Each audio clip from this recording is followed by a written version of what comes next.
గౌరవనీయులు మన తెలంగాణ మాజీ ఉప ముఖ్యమంత్రులు శ్రీ కడియం శ్రీహరి గారు, శ్రీ మహమూద్ అలీ గారు, గౌరవనీయులు కరీంనగర్ ఎమ్మెల్యే శ్రీ గంగుల కమలాకర్ గారు, హుజూరాబాద్ టైగర్ శ్రీ కౌశిక్ రెడ్డి గారు, టైగరేనా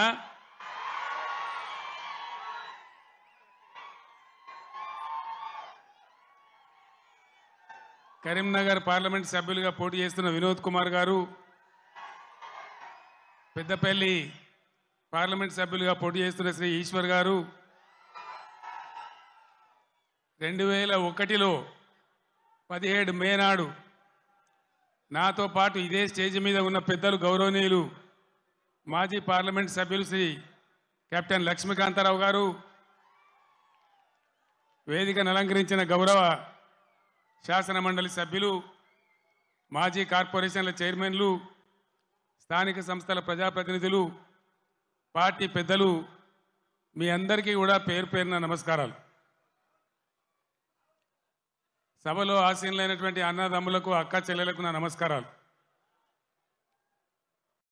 తెలంగాణ ఆశలు అడియాసలై దిక్కు తోచని స్థితిలో భయంకరమైన కరువు కాటకాలతో, కరెంటు కోతలతో, ఆత్మహత్యలకు, వలసలకు ఆలవాలంగా మారిన తెలంగాణ ఇంకెక్కడైతుంది తెలంగాణ? ఏ బాబు జరగరాదే, ఆ స్టేజ్ మీద లేదే తమాషా, జరుగు ఇంకా జరుగు, జరగాయా బాబు, ఇంకా జరగండి, కోషిష్ చేస్తారందా,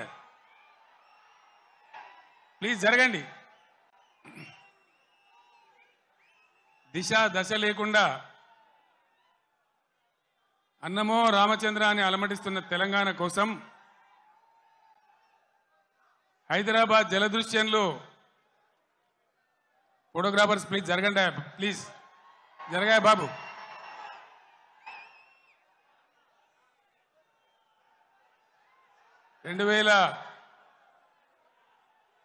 కపిల్ జరుగు,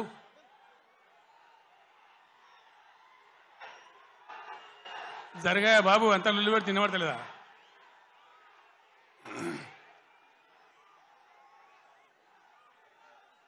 అయితే ఆ రోజు ఎవరికి కూడా విశ్వాసం లేదు. తెలంగాణ అనే మాటనే అసెంబ్లీలో మాట్లాడవద్దు అనేటువంటి ఆంక్షలు ఆ రోజు నాకున్న పదవులన్నీ ఇసిరి వాళ్ళ ముఖాన పడేసి తెలంగాణ ఖచ్చితంగా నిలబడాలి, కలబడాలి, సొంత రాష్ట్రం కావాలి, అయితే తప్ప దిక్కు లేదని ఒక్కనిగా ఒక సైన్యంగా నాతో పాటు పిడికడి మందితో జై తెలంగాణ అని బయలుదేరిన హైదరాబాద్లో చర్చోపచర్చలు, ఎక్కడికి పోవాలి, ఏం చేయాలి, మీటింగ్ స్టార్ట్ చేయాలి, ప్రజల్లోకి పోవాలి, ఇది ప్రజా గర్జన కావాలి, బ్రహ్మాండమైనటువంటి చైతన్యవంతులైన ప్రజలున్న జిల్లా కరీంనగర్ జిల్లా, ఇది పోరాటాల గడ్డ. ఇక్కడి నుంచే ప్రారంభించాలని భావించి ఇదే ఎస్ఆర్ఆర్ కళాశాల మైదానంలో ఇదే రాత్రి సమయంలో మే 17వ తేదీ 48 డిగ్రీల ఎండ అయినా కూడా ప్రజల చైతన్యం ఉన్న జిల్లా అని చెప్పి తెలంగాణ ఉద్యమం కోసం ఊపిరిలూదాలని నమ్మి ఇక్కడికి వస్తే ఆనాడు మీరు తెలంగాణ జెండాను ఆకాశమంతా ఎత్తిన గడ్డ ఈ కరీంనగర్ గడ్డ. ఎత్తి కార్యాచరణ చెప్పి నేను ఉద్యమం కోసం బయలుదేరిన తర్వాత కథంతా మీకు తెలుసు, మీరే కథానాయకులు, మీరే నన్ను ముందుకు నడిపినరు. కానీ కాంగ్రెస్ పార్టీ ఎటువంటి పార్టీ? ఇవెక్కడిదోయా, మాతో నువ్వు గెలిచినవు కేసీఆర్, అసలు నీకు లెక్కేంది, నీ బిషాదేంది అని మాట్లాడితే ఆనాడున్న కేంద్ర మంత్రి పదవిని, ఎంపీని కూడా నేలకేసి కొట్టి రారా నా కొడుక కరీంనగర్ కన్నా నేను మళ్ళీ ఇక్కడికి వచ్చిన. ఎన్ని కోట్లు ఖర్చు పెట్టినరో, ఎన్ని మాయోపాయాలు చేసినరో, మొత్తం రాష్ట్ర ప్రభుత్వం ఎన్ని గింగిరాలు కొట్టిందో మీకు తెలుసు నాకంటే ఎక్కువ. కానీ బ్రహ్మాండంగా మళ్ళొక్కసారి ఇది పదునైన కరీంనగర్ గడ్డ బిడ్డ, ఇది తెలంగాణ అడ్డ అనే పద్ధతిలో 2.5 లక్షల మెజార్టీతో నన్ను గెలిపించి మరొక్క మారు తెలంగాణ చైతన్యాన్ని చాటిన గడ్డ ఈ కరీంనగర్ గడ్డ. రాజకీయాలలో పరిణామాలు జరుగుతుంటే మనం మంచిగా చేసినాం, తెలంగాణ సాధించినాం. నేను మీకు ఒకటే మాట మనవి చేస్తా ఉన్నా, కొన్ని సందర్భాలలో అత్యాశకో, దురాశకో లేదా మరో రకంగానో ప్రజలు మోసపోతారు. మొన్న కూడా మోసపోయి కాంగ్రెస్ పార్టీని గెలిపించాను. ఈరోజు 3 నెలల లోపలనే 100 రోజుల్లోనే ప్రజలు ఏం జరుగుతుందో మీకు తెలుసు. మీరందరు గ్రామాలలో ఉంటారు. ఏం మాట్లాడతామంటే మేము ఎక్కువ ఇస్తాం, మీకు 6 సందమామలు పెడతాం, 7 సూర్యులు పెడతాం అని మాట్లాడింది. రైతు బంధు 15,000 వేస్తాం, కళ్యాణ లక్ష్మికి తులం బంగారం కల్పిస్తాం. ఇవాళ నోటికి మొక్కాలే 420 హామీలు ఇచ్చింది, బయలుదేరిండు. ఇవాళ ఏం మాట్లాడుతుండ్రు?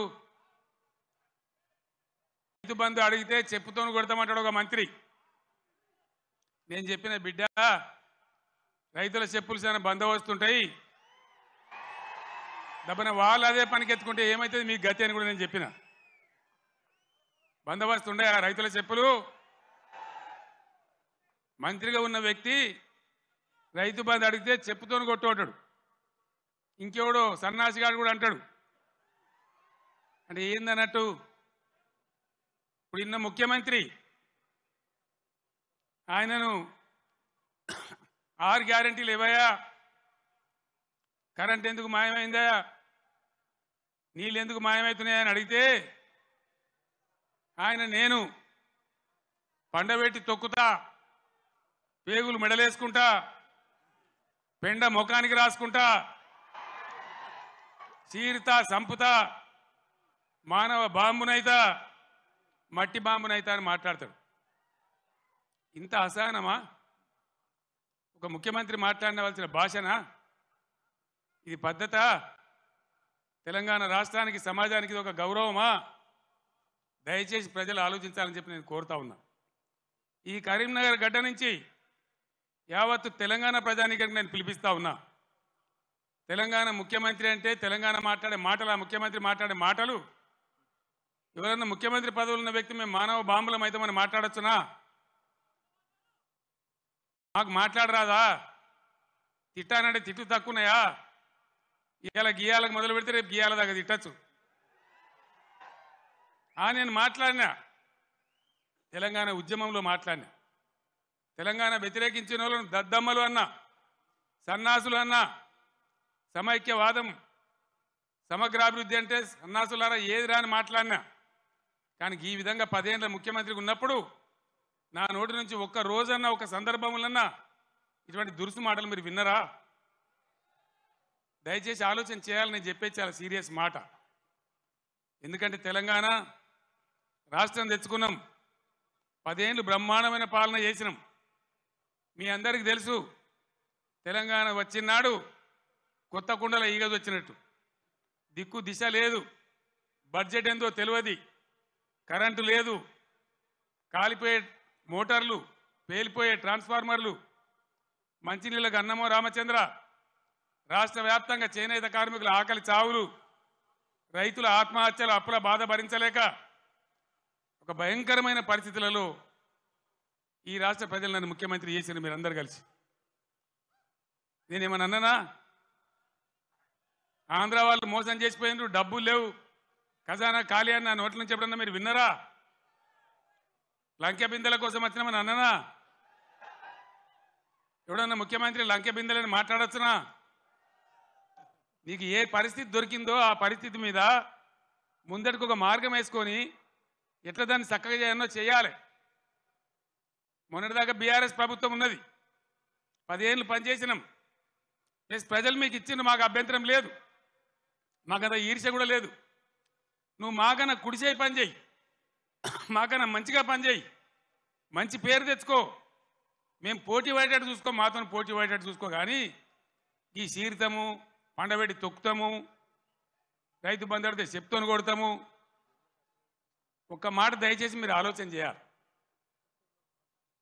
నేను అహోరాత్రాలు కష్టపడి నా రాష్ట్రం భారతదేశానికి తలమానికం కావాలి, ఇక్కడ కరెంటు బాధ పోవాలి. నాకు 2 విషయాలు అయితే నాకు అర్థమైతలేవు.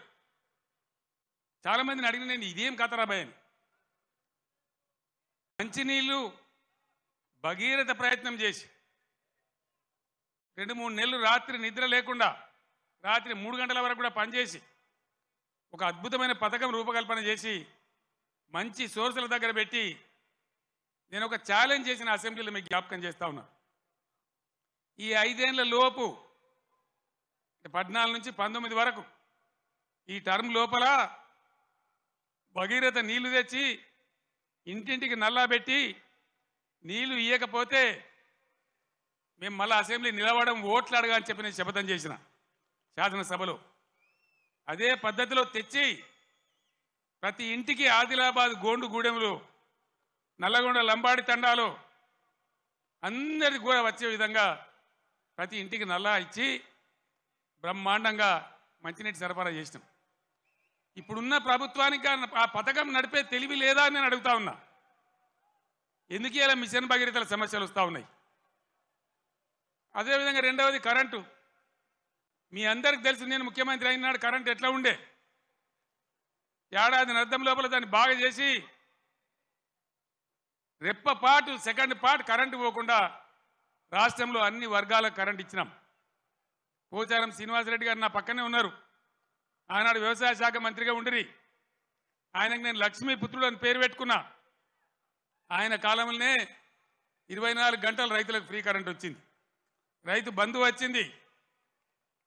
కరెంటు కరోనా వచ్చి కాటేస్తే కూడా నేను వేరే ఏవో ఆపినా కానీ రైతు బంధు ఆపలే. వ్యవసాయం జరగాలి, గ్రామాలు నిలబడాలి, రైతాంగం నిలబడాలని కరోనా వచ్చి బాధ పెట్టినా, ఖజానాల డబ్బులు లేకున్నా, అప్పో సప్పో చేసైనా సరే రైతు బంధు ఆపలే. ఇలాగా రైతు బంధు ఏ శాతం అయితే లేదా? కేసీఆర్ జర్ర ఇటు ముఖం మలగంగానే కట్క బంద్ చేసినట్టు కరెంటు బంద్ అవుతుందా? మేము చేసిన దాన్ని 9 ఏళ్ళు ఇచ్చిన దాన్ని ఈ చవడ దద్దమ్మలకు ఇయ్యస్తలేదా? దయచేసి ప్రజలు ఆలోచించాలి. ఇలా మళ్ళీ మీరు కాంగ్రెస్కే ఓటేసినారు అనుకో, ఏమంటారు? మేము రైతు బంధు ఇవ్వకున్నా, కరెంటు ఇవ్వకున్నా, మోటార్లు గాలబెట్టినా, నీళ్లు సరిగా తెచ్చి రైతుల పొలాలు ఎండబెట్టినా మళ్ళీ మాకే గుద్దిను, మాకే ఓటేసినారు అంటారు. 6 గ్యారెంటీలు, 3 గ్యారెంటీలు, అన్నిటికన్నిటికీ ఎగనామం పెడతారు. ఇది కాంగ్రెస్ చరిత్ర మీరు చూసిందే.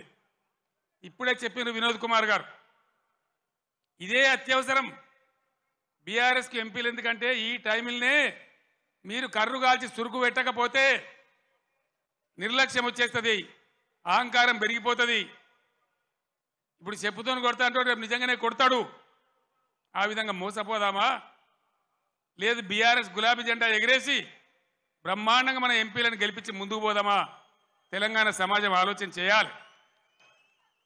ఏం చేద్దాం? ఏం చేద్దామండి? గులాబీ జెండా ఎగిరేద్దామా? ఈ పార్లమెంట్ ఎన్నికల్లో ఎంత బలంగా గులాబీ జెండా ఎగిరితే ప్రజల పక్షాన కాపలాదారులుగా ఇంతకుముందే వినోద్ గారు చెప్పినట్టు బ్రహ్మాండంగా ముందుకు పోతాం. ఇంతకుముందు వినోద్ గారు చెప్పినారు కరీంనగర్ పార్లమెంట్ కాబట్టి నేను చెప్తా ఉన్నా. భారతదేశంలో ఎన్ని జిల్లాలు ఉంటే అన్ని జిల్లాలకు ఒక్కొక్క జిల్లాకు నవోదయ పాఠశాల ఇవ్వాలనేది కేంద్ర ప్రభుత్వ చట్టం. మనం 10 జిల్లాలు పోయి 33 జిల్లాలు అయినాం. 150 ఉత్తరాలు రాసిన నేను నరేంద్ర మోడీ గారికి పర్సనల్గా పోయి అడిగిన, ఇది చట్టం ఉన్నదా, ఇది న్యాయం, మేము కొత్త రాష్ట్రం, మేము బాగుపడాలి, ఈమంటే ఒక్క నవోదయ పాఠశాల కూడా ఇవ్వలే. ఒక్కటంటే ఒకటి కూడా ఇవ్వలే. ఒక్క నవోదయ పాఠశాల ఇయ్యరు బీజేపీకి. ఒక్క ఓటు కూడా కరీంనగర్ ఎందుకు వేయాలి? ఇవాళ దయచేసి ఆలోచన చేయాలి. దేశవ్యాప్తంగా 157 మెడికల్ కాలేజీలు పెడితే ఒక్క మెడికల్ కాలేజీ కూడా మన తెలంగాణకి ఇయ్యలే. 100 సార్లు అడిగితే కూడా. మరి ఒక్క నవోదయ పాఠశాల ఇవ్వని, ఒక్క మెడికల్ కళాశాల ఇవ్వని బీజేపీకి ఎందుకు ఓటేయాలి? బండి సంజయ్ ఇక్కడ ఎంపీ ఏం చేసినట్టు మీరు దయచేసి ఆలోచన చేయాలి. 5 రూపాయల పని చేసిండ్రా? 5 రూపాయలు ఏమన్నా 10 రూపాయల పని జరిగిందా? ఇంతకుముందు వినోద్ గారు చెప్పిన, నేను మళ్ళీ చెప్పదలుచుకోలే. ఆయన ఉన్నప్పుడు కరీంనగర్ స్మార్ట్ సిటీ కానీ, జాతీయ రహదారులు కానీ, రైలు మార్గం కానీ, ఇంకా అనేక ఇన్స్టిట్యూట్స్ గురించి కానీ కేంద్రంతో పోరాటం చేసిండు. చాలా ఎక్కువసార్లు పార్లమెంట్లో మాట్లాడిండు. అసలు బండి సంజయ్కు వినోద్ కుమార్కు పోలిక ఉన్నదా? దయచేసి మీరు ఓటు పోసే ముందు ఆలోచించాలని కోరుతా ఉన్నా. ఎటువంటి వాడు మన ఎంపీగా ఉంటే మనకు లాభం అవుతుంది? నిజాయితీగా ఉండి నా ఎంబడి నిజాయితీగా ఆశాంతం ఉద్యమ పొడుగున ఏనాడు కూడా మడమ తిప్పకుండా పనిచేసిన నాయకుడు వినోద్ కుమార్. నిజాయితీకి మారుపేరుగా ఉన్న వ్యక్తి వినోద్ కుమార్. ఏ జిల్లా ప్రజలైతే తనను ఎంపీ గెలిపించిండ్రో వాళ్ళ కోసం అన్ని రకాలుగా ముఖ్యమంత్రిగా నాతోని కానీ కేంద్రంతో కానీ కొట్లాడి ఈ ప్రాంతానికి పనులు కానీ, డబ్బులు కానీ, నిధులు కానీ రాబట్టడానికి అన్ని విధాలా పనిచేసిన వ్యక్తి వినోద్ కుమార్. దయచేసి ఆలోచన చేయాలి. కేసీఆర్ ఉన్నాడు, ఒక ఎకరం పొలం ఎండిందా? మరి ఇవాళ ఏం బీమారి వచ్చింది? ఈ బీమారి ఇట్లనే ఉండన్నా? మళ్ళా తెలంగాణ ఆత్మహత్యలు రావన్నా? మేము ఏం చేసినా ఒక పథకం ప్రకారం చేసినాం, ఒక సిస్టమ్ ప్రకారం చేసినాం. తెలంగాణలో వ్యవసాయ స్థిరీకరణ జరగాలని వ్యవసాయ పాలసీ పెట్టుకున్నాం. నాకు ఎవరు దరఖాస్తు చేయలే, దండం పెట్టలే, ఎవరు ధర్నా చేయలే. రైతు బంధు తెచ్చినాం. దేశంలో ఏ రైతు నాయకుడు తేలే. చరణ్ సింగ్, దేవిలాలు, మహారాష్ట్రలో వసంత్ దాదా పాటిల్, చాలామంది రైతు బిడ్డలు ముఖ్యమంత్రులు అయినారు. కానీ వాళ్ళు ఎవరు పెట్టలే. ఇండియాలోనే మొట్టమొదటిసారిగా రైతు బంధు అనే పథకం పేరు పెట్టి స్టార్ట్ చేసిందే కేసీఆర్ ప్రభుత్వం కాదా? మీరు ఆలోచించాలని నేను కోరుతా ఉన్నా. రైతు బీమా, రైతు చచ్చిపోతే అడిగే దిక్కు లేకుండే. రైతు ఏ గుంట భూమిన రైతు చనిపోయినా 5 లక్షల రూపాయల బీమా తెచ్చిపెట్టినాం. ఇలా దాని గురించి వివరం లేదు. ఏ విధంగా పరిశ్రమలు వచ్చినాయి, ఏ విధంగా ఐటీ వచ్చింది, ఏ విధంగా రాష్ట్ర జిఎస్డిపి పెరిగింది, ఏ విధంగా రాష్ట్ర పర్ క్యాపిటా పెరిగింది. దయచేసి కరీంనగర్ మేధావులు, తెలంగాణ ప్రజలు తమ పార్లమెంట్లో ఓటేసే ముందు ఈ విషయాలన్నీ కూడా ఆలోచన చేయాలి. మీ అందరినీ కూడా నేను కోరేది ఒకటే.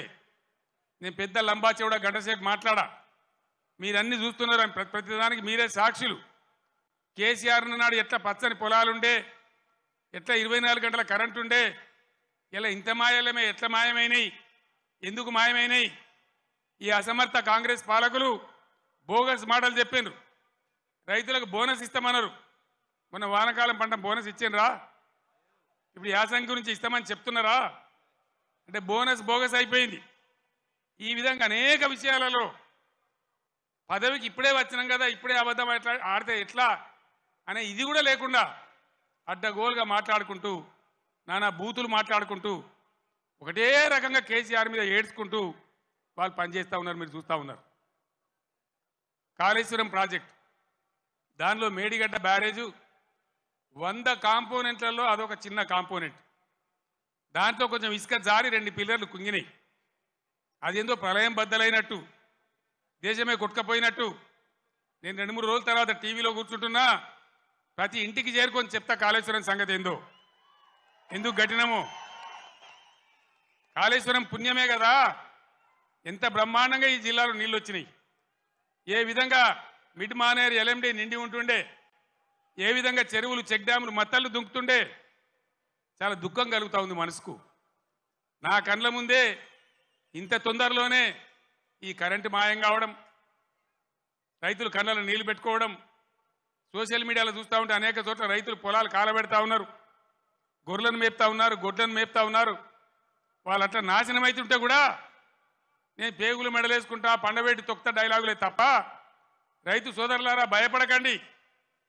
ఒకనాడు ఇదే ఎస్ఆర్ఎస్పికి నీళ్ళు తక్కువ పడితే సింగూరు డ్యాంలో ఉంటే అక్కడి నుంచి తెచ్చి వరంగల్ దాకా ఇచ్చి కూడా పంటలు కాపాడినాం. సిఆర్ గారు నా పక్కనే ఉన్నారు. ప్రభుత్వం అంటే అట్లా ఉండాలి, దమ్ము ఉండాలి, ధైర్యం ఉండాలి, రైతాంగాన్ని కాపాడాలనే ప్రేమ ఉండాలి. ఆ ప్రేమ ఉంటే, ఆ సోయి ఉంటే ఇవాళ ఈ పరిస్థితి రాకపోవు. ఇంతసేపు కేసీఆర్ని మన బదనాం చేయొచ్చా? మేడిగడ్డ ఈ గడ్డ చెప్పి దమన మన పనులలో ఒక పన్ను వదలవుతుంది. 32 పనులు రాలగొట్టుకుంటామా? మొత్తమే ఊడగొడతామా? ఏ పన్ను అయితే ఊగుతుందో ఆ పన్ను బాగు చేసుకుంటాం, కానీ మొత్తం పనులు అయితే రాలగొట్టుకోం కదా. ఒక 2 పిల్లర్లు, మొత్తం 300 పిల్లర్లు ఉంటాయి కాళేశ్వరంలో. అలా కలిసే నదుల మీద, ఉపనదుల మీద, మెయిన్ గోదావరి మీద 300 పైచిలకు పిల్లర్లు ఉండేటువంటి కాళేశ్వరం ప్రాజెక్టులో 2 పిల్లర్లు కుంగిపోయినాయని, అది భారతదేశమే మునిగిపోతున్నంత బొబ్బ చేసి కేసీఆర్ మీద బదనాం పెట్టాలనే పద్ధతిలో ఇలా చిల్లర రాజకీయం చేస్తూ ఉన్నారు తప్ప, మరి రైతుల మంచినీళ్ళు ఇలా మార్చి 10, 12కే ఇట్లా ఉంటే రేపు ఏప్రిల్, మే నెలలో ఏం కావాలి? మన గతి ఏం కాబోతా ఉన్నది? ఏం జరగబోతా ఉంది? అందుకే ఇవాళ మళ్ళీ మీరు తప్పిపోయి, దయచేసి నాయకులు, కార్యకర్తలు మీరందరూ కూడా వినోద్ గారు కోరినట్టు గ్రామాలలో చర్చ పెట్టాలి. ప్రతి బీఆర్ఎస్ కార్యకర్తకు, నాయకులు నేను విజ్ఞప్తి చేస్తా ఉన్నా, ఏ విషయం చూసినా కూడా వీళ్ళ వైఖరి సరి అనే పద్ధతిలో లేదు. ఇప్పుడు వచ్చిన ప్రభుత్వం ఒక అంకుశంలాగా బీఆర్ఎస్ ఉండాలి. బీఆర్ఎస్ బలం తెలంగాణ బలం. ఎందుకంటే బీఆర్ఎస్ తెలంగాణ దళం, తెలంగాణ గలం.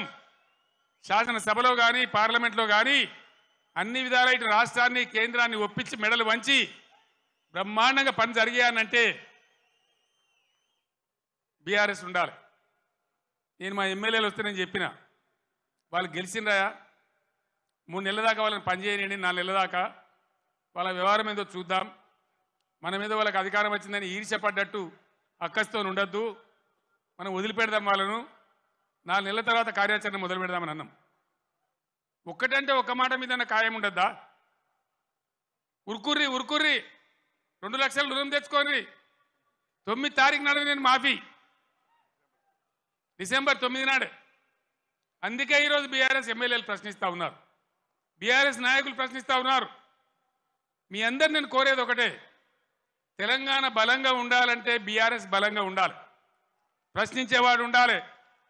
తెలంగాణ సోయి ఉన్నవాడు, తెలంగాణ ఉద్యమం తెచ్చిన వాళ్ళు, పేగులు దిగేదాకా కొట్లాడినోళ్ళు, సావు అంచు దాకా పోయి సాగు నోట్లో తలకాయ పెట్టినోళ్ళు, వాళ్ళకు ఉంటుంది కడుపు నొప్పి తెలంగాణ గురించి. కాబట్టి నేను తెలంగాణ యావత్ ప్రజానీకాన్ని కోరుతా ఉన్నా, నా మాటల్ని మీరు దయచేసి ఆలోచన చేయండి. ఈరోజు ప్రభుత్వం నడిపే విధానం చూడండి, మేము ఉన్నప్పుడు ఎంత గౌరవంగా నడిపినామో చూడండి, ఎన్ని రకాల స్కీములు తెచ్చి ప్రజల్ని ఎట్లా కడుపులో పెట్టుకున్నామో చూడండి. ఇలా చేనేత కార్మికులు బతుకమ్మ చీరలను తెచ్చినాం, తమాషకు తేలే, చెక్కిలి గింతల కోసం తేలే. నేను అన్నాడు ఉద్యమంలో, నేను ప్రొఫెసర్ జయశంకర్ సిరిసిల్ల నుంచి పోతుంటే మధ్యరాత్రి పూట గోదల మీద కారు లైట్లు కనబడతా ఉన్నాయి, ఆత్మహత్యలు చేసుకోవద్దు, సాగు సమస్యలకు పరిష్కారం కాదు అని. అవి చూసి మేము కళ్ళలో నీళ్లు పెట్టుకొని ఏడ్చినాం. 60 ఏళ్ళ స్వతంత్రంలో ఇలా సావుల గురించి, ఆత్మహత్యల గురించి మాట్లాడుతున్నామంటే సిగ్గుపడాలి. తెలంగాణ వస్తే తప్ప బతకమని సిరిసిల్లలో ఒకటే రోజు 11 మంది చేనేత కార్మికులు చచ్చిపోతే, పార్టీ నుంచి నేను 50 లక్షల రూపాయలు తెచ్చి మీ దండం పెడతామని ఒక ఏడాది దాకా చావకుండ్రి, తెలంగాణ వచ్చేదాకా బతకండి, మేము మిమ్మల్ని బతికించుకుంటామని చెప్పినామన్నాడు. దాన్ని దృష్టిలో పెట్టుకొని విద్యార్థులు వేసుకునే యూనిఫామ్లు కావచ్చు, పేద వర్గాల మహిళల కోసం పండగకు కొనుక్కొని వాళ్ళ కోసం బతుకమ్మ చీరలు కావచ్చు, పథకం తెచ్చి వాళ్ళకి ఇచ్చినాం. చేనేత మిత్రులు లాంటి ఎన్నో కార్యక్రమాలు పెట్టినాం. మీరు చూస్తూ ఉన్నారు, గత 7-8 సంవత్సరాల నుంచి చేనేత కార్మికుల ఆత్మహత్యలు ఆగిపోయినాయి. పవర్ లూమ్స్ వాళ్ళని ఎంకరేజ్ చేసినాం, వాళ్ళని కాపాడే ప్రయత్నం చేసినాం. ఏం చేసినా ప్రజలను దృష్టిలో పెట్టుకొని, పేద వర్గాలను దృష్టిలో పెట్టుకొని, రైతులను పెట్టుకొని చేసినాం. నేను వ్యవసాయ స్థిరీకరణ అని ఒక మాటలో చెప్పిన, దేశంలో ఎవ్వరు కూడా పిలువనటువంటి మాట రైతు బంధు అని పేరు పెట్టి రైతు బంధు తెచ్చినాం. 24 గంటలు ఫ్రీ కరెంట్ ఇచ్చినాం. రైతు పండించిన ప్రతి గింజను కనీస మద్దతు ధరకు కొని నేరుగా వాళ్ళ బ్యాంకులోకి డబ్బులు పంపినాం. ఈ సదుపాయం వల్ల తెలంగాణ రైతాంగానికి గుండె ధైర్యం వచ్చింది. ఇక నిలబడగలుగుతాం అనుకున్నారు, కానీ 3 నెలలనే ఇంత మార్పు జరిగితే, పంటలు ఎండబెట్టే పరిస్థితి వస్తే నా కళ్ళల్లో కూడా నీళ్ళు వస్తూ ఉన్నాయి. ఏం అన్యాయం, ఏం గరి. ఆనాడు సమైక్య పాలకులు ఇచ్చినాం, ఇప్పుడు అంతకంటే కూడా భయంకరంగా తయారైందని నేను చేనేత కార్మికులు కూడా మనవి చేస్తా ఉన్నా. మీరు మళ్ళీ బతకాలంటే మీ తరఫున కొట్లాటోళ్ళు అసెంబ్లీలో ఉన్నారు, పార్లమెంట్లో కూడా ఉండే అవసరం ఉంటుంది. ఇటు రాష్ట్రాన్ని అటు కేంద్రాన్ని నిలదీసి ఖచ్చితంగా చేనేత కార్మికులు కూడా దయచేసి ఇలా ఆలోచన చేయాలి. ఓటు ఏదో తమాషకేయద్దు. మొన్న కూడా కొంతమంది తమాషకేసిండ్రు. ఏమైంది, కరెంటు బాగా అయింది, మంచినీళ్ళు బాగా అయింది, రైతు బంధు వస్తుంది, ఇవన్నీ సెటిల్ అయిపోయినాయి, ఇక బాధ లేదు, వీడేమో ఎక్కుతున్నాడు కానీ ఆయనతో దురాశ కట్టి చేయి చాపింది. తీర్థం పోదాం తిమ్మక్క అంటే వాడు గుల్లే, మనం సల్లే. తీర్థం పోయినాం నమ్మి, కాంగ్రెస్ తీర్థం పుచ్చుకున్నాం. ఏమైంది, వాళ్ళు మంచిగా పదవులకు ఎక్కిరు, బ్రహ్మాండంగా ఉన్నారు, డబ్బు మూటలు గుంజుతున్నారు, దౌర్జన్యంగా దోపిడీ చేస్తున్నారు, ఢిల్లీకి మళ్ళీ సూట్ కేసులు పంపుతున్నారు. ఆ పని మీద బిజీ ఉన్నారు ఫుల్గా. ముఖ్యమంత్రి మంత్రులు హైదరాబాదు ఢిల్లీ, ఢిల్లీ హైదరాబాద్ తిరుగుడు. 3 నెలల 9 మాటలు పోతారు. ఇన్ని యాత్రలా అంటే ఏం జరుగుతుంది? మళ్ళోసారి తెలంగాణ ఆత్మగౌరవాన్ని ఢిల్లీ గద్దల పెద్దల దగ్గర, వాళ్ళ పాదాల దగ్గర తాకట్టు పెట్టి ఇలా మన ప్రాణాలతో చెలగాట మాడుతూ ఉన్నారు. ఇది ఇట్లే కొనసాగన్నా, ఈ విధంగానే ఉండన్నా, లేక ప్రజల పక్షాన బలంగా గలం వినిపించి పోరాడేటువంటి నాయకులు ఇలా పార్లమెంట్కు అన్న దయచేసి ఆలోచన చేయాలి. ఎందుకు బీఆర్ఎస్కు ఎంపీలు, ఇంతకుముందు 4 బీజేపీ ఎంపీలు ఏం చేసిండ్రు? ఏకైనా పైసలు తెచ్చిండ్రా? ఏమైనా లాభం చేసిండ్రా రాష్ట్రానికి? దయచేసి ఆలోచన చేయాలా. వట్టిగానే అలవోకగా తమాషాగా ఓట్లు వేయద్దు. భయంకరంగా ఇలా దేశం అన్ని విధాలు నష్టపోతా ఉంది. ఈ దేశంలో అవసరానికి మించిన బొగ్గు నిల్వలున్నాయి. 360 బిలియన్ టన్నుల బొగ్గున్నది. 70,000 టీఎంసీల నీళ్లు నదులలో ప్రవహిస్తున్నాయి.